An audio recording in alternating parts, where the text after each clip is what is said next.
firmo Alto Adriatico Custom, ki je sestavljena iz dveh oseb, sodelavec Simon Todilo in Škabar Pavlo. Imamo 4 zaposlene in me veseli, ker smo sprejeli ta projekt za obnovo Galeba.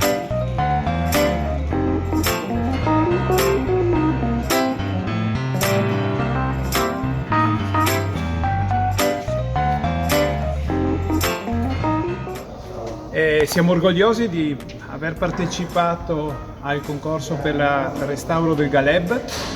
La prima fase, il trasferimento, è andato tutto bene. Adesso siamo pronti per incominciare i lavori che dovrebbero durare meno di un anno per la consolidazione del fasciame, togliere e rimettere la chiglia, ricostruire l'albero e rendere di nuovo la barca navigante.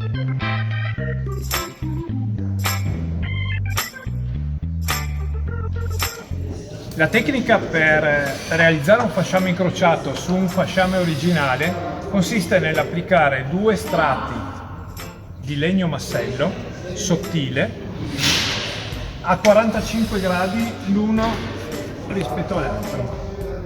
Quindi il primo strato in questo senso, il secondo incrocia a 45 gradi rispetto all'asse longitudinali, ma a 90 rispetto al fasciame precedente, il primo e il secondo.